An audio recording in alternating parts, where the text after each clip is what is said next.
하나님 아버지, 우리 주 예수 그리스도로 도는 은혜와 평강이 이 자리에 계신 여러분과 함께 하시길 주님의 이름으로 축원합니다.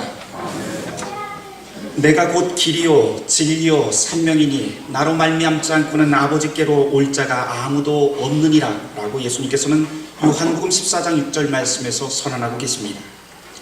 기독교인이 된다는 것, 바로 이 말씀에 기대어서 사는 것입니다.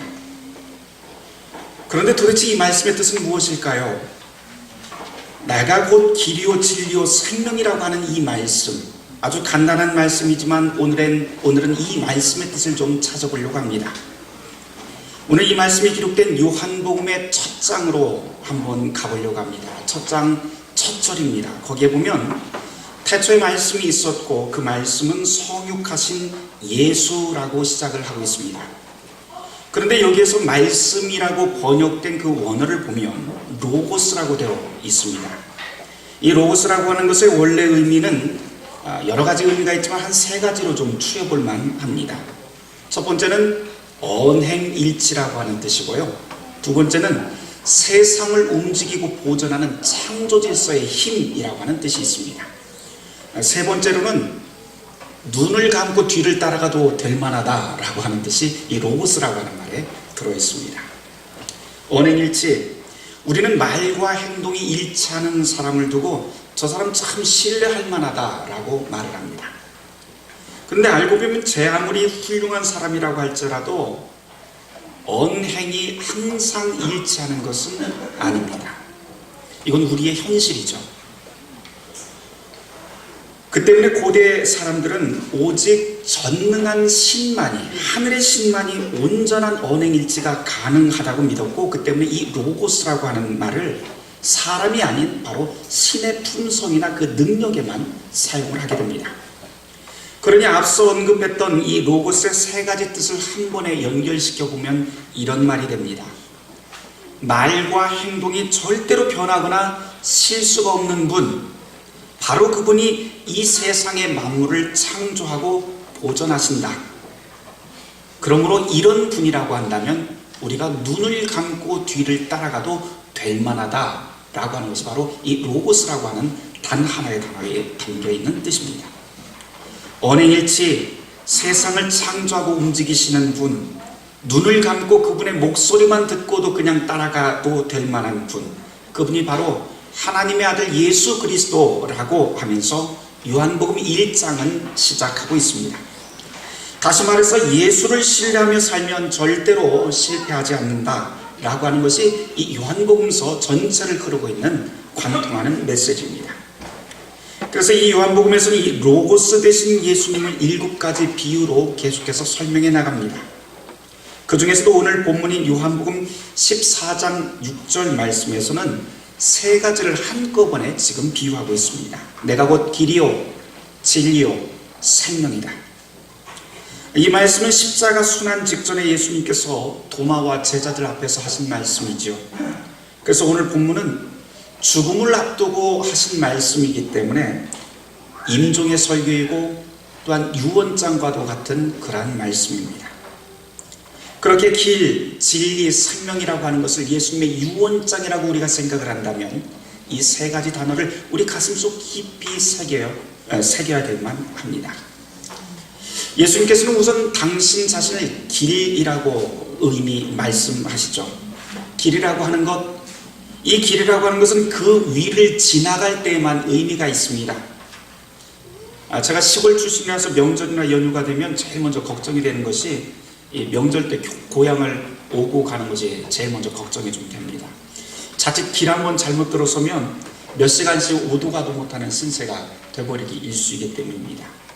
그래서 저는 지방에서 서울 여기 후암동까지 오는 길, 이 길이 한 길만이 아니고 여러 갈래의 길들을 다 알고 있습니다. 그러나 아무리 제가 많은 길을 알고 있다 하더라도 제가 고향을 내려가든지 아니면 고향에서 서울로 올라오기에는 오직 한 길만을 선택해서 올 수밖에 없습니다. 그 때문에 어느 길이 좋을지 매번 고민하면서 그렇게 길을 떠납니다. 반드시 하나의 길만을 선택해야 되고 그 길을 따라가야 됩니다. 선택하고 길을 가다가 그 길이 막히면 책임은 자신이 져야 됩니다. 예수님은 지금 당신 자신을 길이라고 비유를 하십니다. 이 뜻은 예수님이 길이라고 하는 것을 머리로 이해하고만 있어라 라고 하는 것이 아니라 그 길을 직접 따라가라 라고 하는 말씀입니다. 걸어가지 않으면 아무 소용이 없습니다. 그 길 위를 걸어가지 않으면 그 길에는 결국 무성한 잡초만 생길 뿐입니다. 여기서 한 가지 더 분명히 해야 될 것은 예수님께서 나는 길이다 라고 하신 그 말씀 속에 당신 자신뿐만 아니라 그 말을 들은 우리도 너희도 바로 그 길이 되어라 라고 하는 말씀이 담겨져 있습니다. 많은 그리스도인들이 예수님을 머리로는 아는데 예수님께서 말씀하시고 보여주신 그 삶의 길을 걸어가는 데는 주저합니다. 입과 머리로 예수를 외치기는 하는데 행동은 잘 따르지 않습니다. 근데 주님께서 뭐라고 하시죠? 주여 주여 외치는 자마다 천국에 들어가는 것이 아니라고 우리에게 분명 말씀하십니다. 오직 주님의 길을 알고 그 길을 걸으며 그 길을 가다가 내 자신이 이웃의 길이 되어주는 것, 그것이 바로 주님께서 지금 말씀하시는 내가 곧 길이다 라고 하는 말씀입니다. 여러분 자신이 바로 그 길이 되어야 됩니다. 바라기는 예수의 길을 가다가 이웃을 위한 길이 되시길 주님의 이름으로 축원합니다. 두 번째로 예수님께서는 내가 곧 진리라고 말씀을 하시죠. 진리라고 하는 것은 무엇일까요? 요한복음 안에서 이 진리라고 하는 단어를 좀 곱씹어 볼 만한 대목이 나옵니다. 요한복음 18장입니다. 한번 여러분도 참 찾아보시기를 바랍니다. 요한복음 18장을 보시면 거기에는 마지막 순환일의 총독 빌라도 앞에 예수님이 신문 받는 장면이 나옵니다. 당시에 빌라도는 유대인의 골치 아픈 일에 끼어들고 싶지 않았고 더욱이 전날 밤에 자기 아내가 꿈을 꿨어요. 무슨 꿈을 꿨냐면은 그 꿈 이야기를 하면서 절대로 이 예수의 일에는 관여하지 말라고 남편에게 이야기를 합니다. 그래서 그 언지를 이미 그 전날에 받았기 때문에 그 아침에 받았기 때문에 이 빌라도가 예수님을 만난 다음에 뭐라고 이야기를 하냐면 요한복음 18장 36절 말씀에 너 진짜 유대인의 왕이냐? 라고 묻습니다. 이 질문에 예수님이 뭐라고 답을 하세요? 두 번이나 명확하게 내 나라는 이 세상에 속한 것이 아니다 라고 말씀합니다. 내 나라는 이 세상에 속한 것이 아니다 라고 하니까 빌라도가 재차 묻습니다. 야, 그렇게 따지면 너 지금 네 스스로 왕이라고 하는 것 아니냐? 라고 묻습니다. 그러자 예수님께서 37절 말씀에 뭐라고 답을 하시냐면 네 말같이 내가 왕이다. 내가 이것을 위해서 태어났고 나는 이것을 위해서 왔나니, 다시 말해서 왕으로서 이 세상에 왔고 왕을 위해서, 왕의 일을 위해서 이 세상에 왔나니 곧 진리에 대해서 증언하려고 이 땅에 왔다라고 말씀을 합니다. 그러면서 하시는 말씀이 무릇 진리에 속한 자는 내 음성을 듣느니라 라고 말씀을 해주시죠. 그러자 빌라도가 또 묻습니다. 38절 말씀에 도대체 진리가 무엇이냐? 라고 묻습니다. 그런데 이 질문에 예수님은 더 이상 답변을 하지 않습니다. 그런 후에 빌라도는 예수를 유대인들이 원하는 대로 십자가형에 내주게 됩니다. 방금 우리가 잠깐 찾아본 이 대목을 잘 읽어보시면 좀 이상한 걸 하나를 찾아보실 수 있을 겁니다. 뭐냐면 예수님과 지금 빌라도가 함께 대화를 합니다. 함께 대화하는 그 주제가 뭐냐면 진리가 무엇이냐라고 하는, 진리라고 하는 하나의 단어를 가지고 같이 이야기를 하는데 서로가 동문서답하고 있습니다. 의사소통이 전혀 되지를 않습니다. 같은 진리라고 하는 단어를 사용하지만 빌라도는 웬일인지 예수님이 말하고 있는 진리를 이해하지 못했고 예수 역시도 무슨 영문인지 자기의 지금 생사여탈권을 쥐고 있는 그 빌라도의 질문에 더 이상 답을 하지 않습니다. 왜 그랬을까요? 여기는 물음표가 하나 남게 됩니다. 여기에서 한 가지 우리가 고려해야 될 것은 이 빌라도라고 하는 이 총독이 이 진리가 무엇인지 이해하지 못할 정도로 무식한 사람이 아니라는 점입니다. 이 사람은 로마에서 교육을 받았고요. 로마에서 교육을 받을 때 고위 관리직에 올랐기 때문에 그 당시에 아리스토텔레스의 스토아 철학 배경 아래서 교육을 아주 철저하게 받았던 사람이기도 합니다.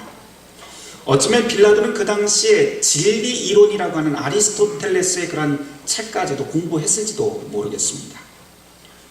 그런데 진리에 속한 자는 내 음성을 듣느니라 라고 하는 예수님의 이 말씀을 듣고 빌라도는 왜 도대체 그럼 진리가 무엇이냐라고 되물었을까요?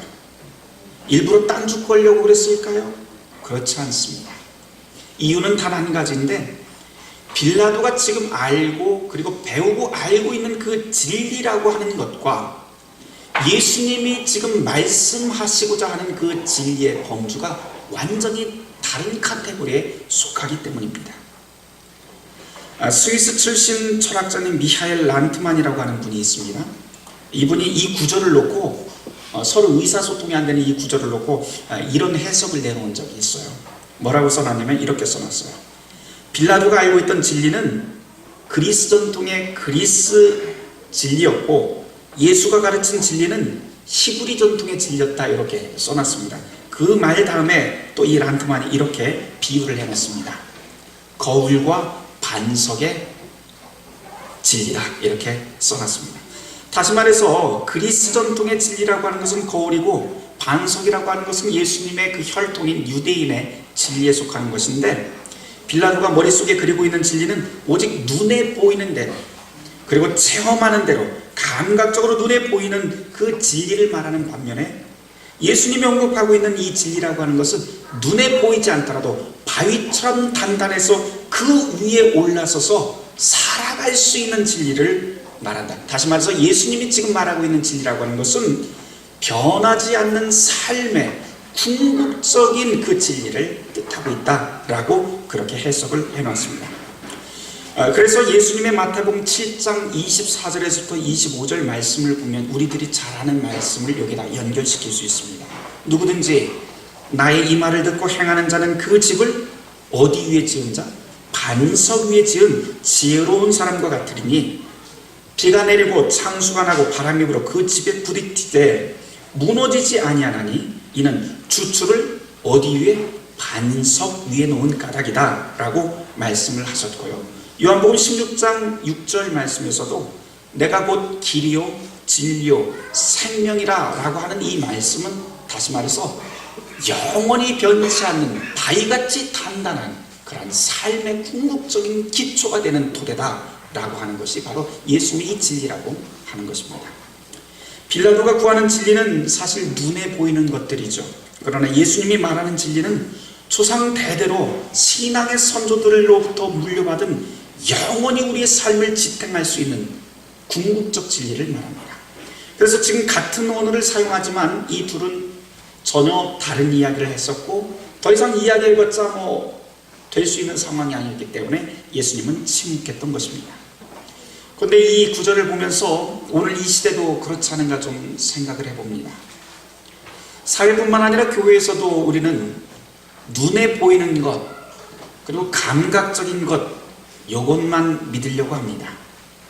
그러면서 삶의 궁극적인 우리의 기반이 무엇인지 나의 모든 삶을 지탱하고 있는 진짜 기반이 무엇인지 그것에는 별 관심을 갖지 않습니다. 그러고 보면 우리는 2000년 전의 빌라도와 마찬가지로 제2, 제3의 빌라도가 어쩌면 나 자신이 아닐까라고 하는 생각도 가져봐야 됩니다. 그리고 2000년이 지난 지금도 예수님의 진리를 외면하고 눈에 보이는 것, 내 귀에 듣기 좋은 말만 따르고 결국 헛된 신앙의 길로 2단, 3단의 길로 가는 것은 아닐까요? 예수님이 가르치신 진리라고 하는 것은 바위처럼 단단합니다. 그리고 그 위에 집을 짓고 살만한 든든한 지지대가 됩니다. 이 반석 같은 진리 위에 여러분의 일상을 꾸려가시길 주님의 이름으로 축원합니다. 세 번째로 예수님께서 이 생명이라고 선언을 하십니다. 우리가 예수를 믿는 이유가 여기에 있죠. 예수님은 죽음 한가운데서도 영원한 생명을 만들어내시는 분이라고 하는 것을 성경은 줄곧 선언합니다. 이것을 우리는 영생의 힘이다 또는 부활의 능력이다 라고 말하면서 이 영원한 생명을 믿는 것을 부활신앙이라고 말합니다. 이 부활신앙이야말로 모든 신자들의 전 삶을 다 일으켜 세웁니다. 그런데 여러분, 성경에서 말하고 있는 이 죽음을 일으켜 세우는 부활의 신앙에서 중요한 게 죽음인데요. 성경에서 말하고 있는 이 죽음이라고 하는 것이 단순히 우리의 생물학적 죽음만을 뜻하는 것일까요? 그렇지 않습니다. 성경에서 말하고 있는 이 죽음이라고 하는 것은 우리의 생물학적 죽음뿐만 아니라 살아있으나 죽어있는 상태, 다시 말해서 의미 없이 살아가는 모든 우리의 일상 역시도 죽음이라고 하는 뜻으로 성경은 계속해서 가르치고 있습니다. 우리 그런 삶을 많이 살잖아요. 지금 시간은 보내고 있는데 별 의미 없이 보내는 시간을 뭐라고요? 시간 죽인다라고 그렇게 이야기합니다. 이게 바로 죽음의 상태인 겁니다.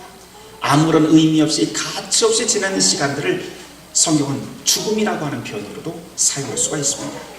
그렇게 부활신앙이라고 하는 것은 우리가 보잘것없게 여기던 우리의 일상, 소소한 일상들의 그 일상들이 이제 가치 있게 다시 회복되는 것을 뜻하고, 예수를 만난다는 것은 의미 없이 보내고 있던, 의미 없이 죽이고 있던 우리의 일상의 그 시간들을 다시금 가치 있게 회복하는 것이라고도 말을 할 수가 있습니다. 제가 루터와 종교개혁 신학을 계속 공부하면서 알게 된 가장 귀한 것, 가장 큰 깨달음이 바로 이 부분입니다. 우리의 일상이 참으로 가치 있고 우리의 살아가고는 삶의 자리가 참으로 거룩하다 하는 것입니다. 우리는 늘 특별한 일, 늘 확연히 눈에 띄는 일이 있어야만, 야, 이거 참 가치가 있는 것이고, 야, 이거 참 저 사람 참 거룩한 사람이구나 라고 말을 합니다. 그러나 종교개혁자가 이 성경의 복음을 통해서 깨닫고 우리에게 전하고 있는 바는 다른 것이 아니라, 소소한 우리의 일상이, 소소한 우리의 모든 일상이 참으로 가치 있고, 내가 살아가고 있는 그 삶의 자리가 하나님이 주신 소명의 자리이기 때문에 참으로 거룩한 자리다 라고 하는 것입니다. 그리스도께서 우리에게 생명을 선물로 주셨으니 그 삶이 가치가 있는 것입니다.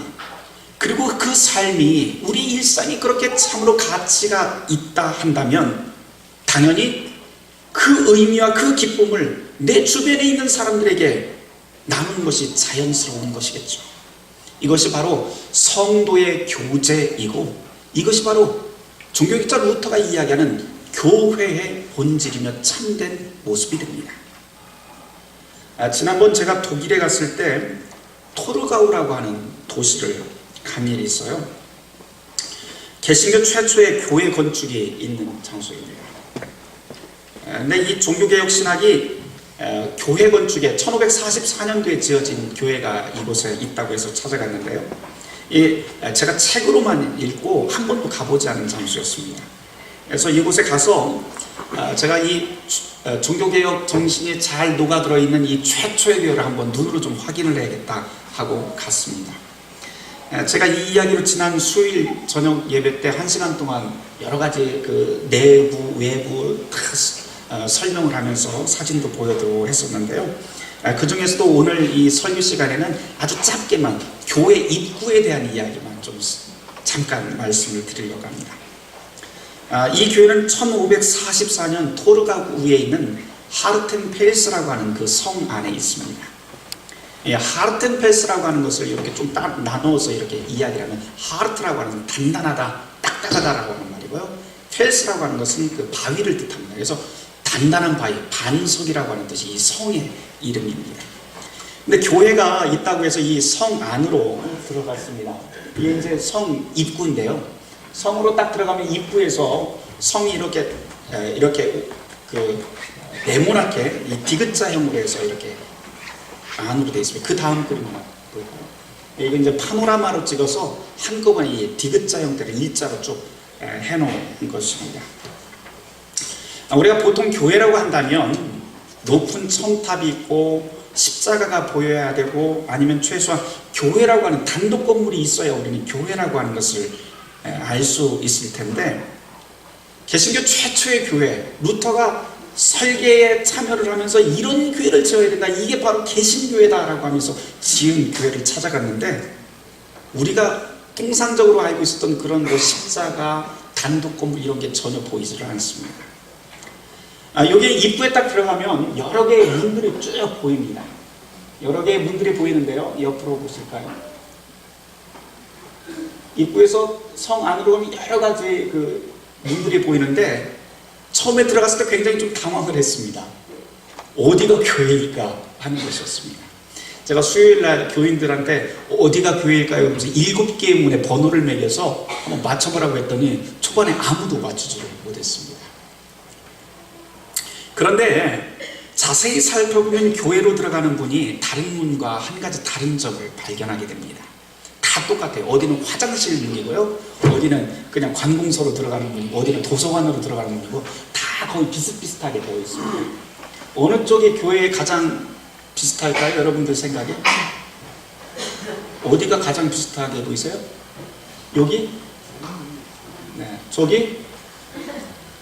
저기? 아닙니다.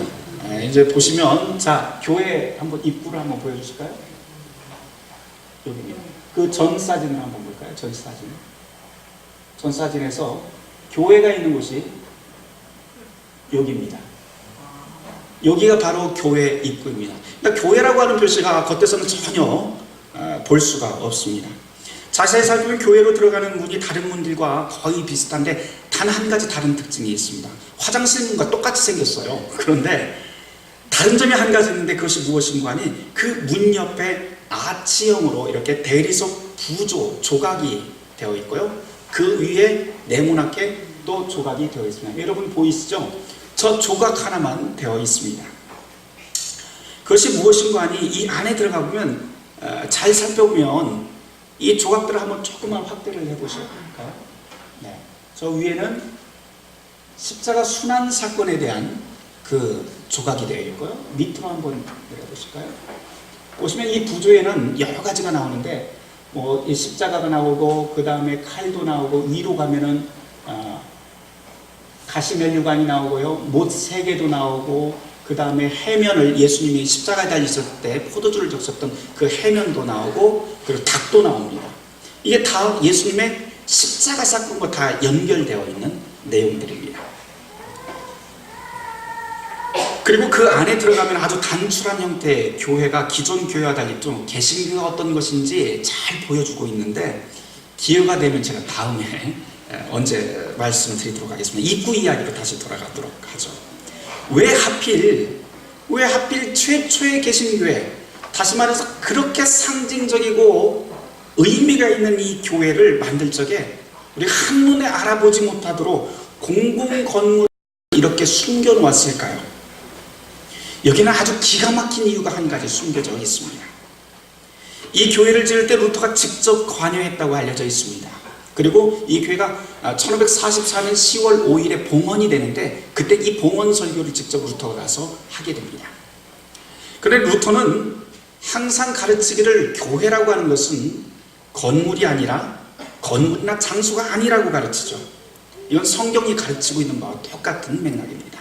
그러면서 교회 건물이, 루터가 가르칠 때 이렇게 해요. 교회 건물이 우리한테 필요한 이유는 다른 게 아니라 뭐 멋지게 그것을 지어놓기 위한 것이 아니라, 단지 하나님의 말씀을 듣고 성찬을 나누고, 그리고 그 안에서 함께 공동에 서로 소통하기 위해서 그 모임의 장소가 필요하기 때문에 최소한의 건물이 필요한 것이다 라고 그렇게 가르칩니다.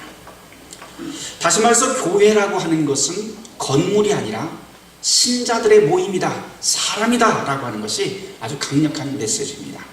그리고 이 신자들의 모임이라고 하는 것은, 이 교회라고 하는 것은 세상과 구별되어서 더 멋지게, 더 거룩하게 만들어지는 것이 아니라, 오히려 세상 속으로 들어가서 그 안에서 소금의 역할을 하고 빛의 역할을 하는 것이, 작은 빛의 역할을 하는 것이 바로 교회 공동체라고 루터는 가르칩니다.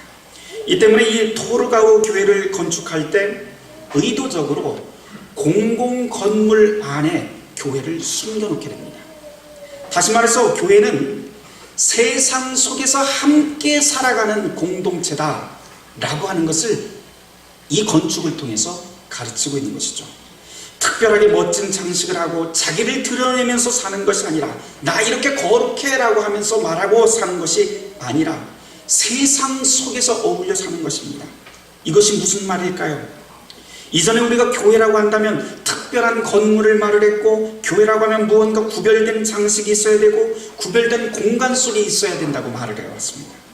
그러나 종교개혁이 가르치고 있는 교회라고 하는 것은, 종교개혁이 가르치고 있는 개신교 성도라고 하는 것은 세상 속에서 살아가면서 그 믿음의 일상 자체가 거룩한 것, 이 일상 속의 거룩함을 가르치는 것이 종교개혁, 개신교 신앙입니다. 물론 그리스도인들이 세상에 살면서 비그리스도인과 똑같이 살아서는 안 됩니다. 구별되는 것도 있습니다. 무엇일까요? 바로 이 교회 입구에 있었던 부조들, 십자가의 수많은 조각을 떠올려 보시면 아주 쉽게 그 의미를 건져낼 수 있습니다. 다시 말해서 우리가 교회 공동체가 된다는 것, 교회로 들어가서 거룩한 성도의 교제를 나눈다는 것은 바로 성도들은 십자가의 고난을 함께 통과하는 삶을 가져야 된다라고 하는 뜻입니다. 그리고 그 십자가를 통과해 들어갈 때 비로소 말씀과 성례전이라고 하는 생명의 신비를 함께 누릴 수 있다라고 하는 것이죠. 그리고 아직 한 가지 중요한 것이 더 남아 있습니다. 이 교회에 들어간 사람들은 평생 교회 안에 머물러 사는 것이 아니라 말씀과 성례전이라고 하는 그 예배의 감격을 안고 다시 교회 문 밖으로 나와야 된다는 사실입니다. 어디로 갑니까? 바로 우리에게 주어진 그 일상의 삶, 여러분의 삶의 자리로 돌아가는 것이죠. 그리고 그 돌아온 그 자리, 다시면서 우리가 살아가는 그 모든 삶의 자리 속에서 내 자신이 이제 예수님에게 배운 그대로 바로 내 자신이 이웃을 위한 길이 되어주고, 이웃을 위한 진리가 되어주고, 이웃을 위한 생명이 되어주는 삶을 사는 것이 바로 그리스도인의 교회의 본질이라고 할 수 있습니다. 사랑하는 성도 여러분, 여러분의 일상이 참으로 가치 있습니다. 왜냐하면 주님께서 바로 저와 여러분을 길과 진리라고 말씀하시면서 그분의 생명을 우리에게 내어주셨기 때문입니다. 이 예수님의 이 진중한 복음의 말씀을 가슴에 새기고 여러분 자신이 이웃의 길과 진리와 생명이 되어서 많은 것을 내어줄 수 있는 그러한 그리스도인들이 되길, 복된 그리스도인이 되길 주님의 이름으로 축원합니다. 모든 지각에 뛰어난 하나님의 평강이 그리스도 예수 안에서 너의 마음과 생각을 지키시리라.